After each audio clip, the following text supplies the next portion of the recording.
Our big fear was that people would compare this to, say, the earlier fairy tales like Snow White and Cinderella and say, what happened? You've made this, you've worked for 4 years on this. You're scared, you're anxious. It's a musical. It's not even a hit musical in terms of people. We're all nobodies. And it catches a wave.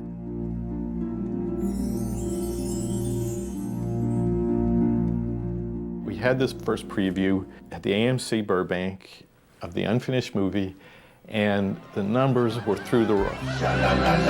Don't be scared. Talk about a sigh of relief.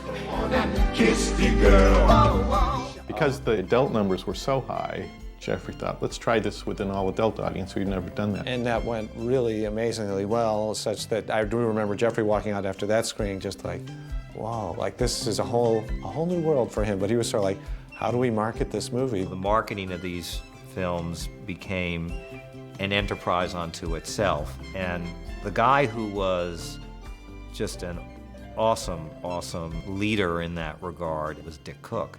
He understood the ability to synergize across the entire Disney company was one of its great untapped resources. Maureen Donnelly and I visited Jeffrey Katzenberg after one of these little preview screenings that we had. He was incredibly gracious, saying how happy everybody was with the movie, that it was great, but to not be disappointed.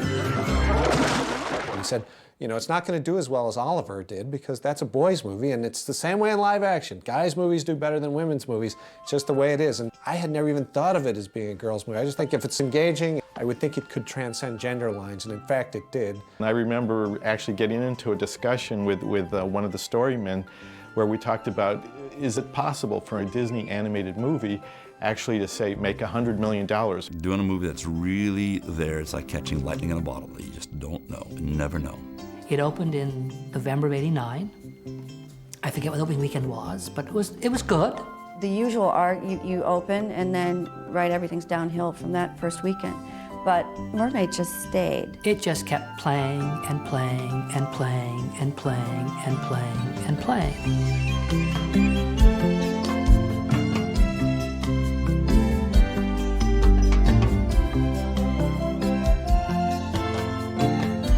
Our daughter was 3 years old, 3.5, when The Little Mermaid came out. And I think that was possibly the first film she really responded to. And I said to myself, well, that can't just be my little girl doing that. I never get tired of singing the song. And the reason why I don't get tired of singing the song is because it is a great story.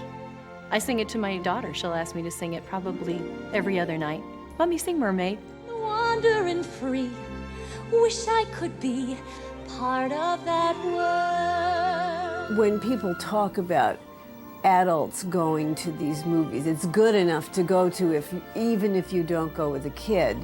What they really mean is how funny the movies are. This was a family movie, but at the same time, having fun with it. So the parents weren't wanting to kill themselves while they had to watch it with their children. I don't think I was at all surprised that it did as well as it did. You know, I wish it was today and it was coming out now because it'd make $500 million. That's how good it was. One of my great memories of the movie was the night of the Academy Awards when Little Mermaid won Best Song and Best Score. Howard was very excited to win the Oscar. He loved it. It was fun. It was fun to be acclaimed. And Mermaid was the one that just awakened people. They went, oh, wow, it's back. It was like this whispering, it's back.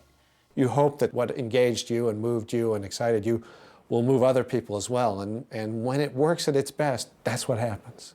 I remember one particular letter from a New Jersey state trooper who said he saw the movie and he was just in tears, and he had a relationship with his daughter that was estranged, and he called his daughter and they made up. I love you, Daddy. Little Mermaid is the foundation on which an entire renaissance was built. It was about the time of Lion King that we started calling it a golden age. And that's a measure of how proud everybody was of their work.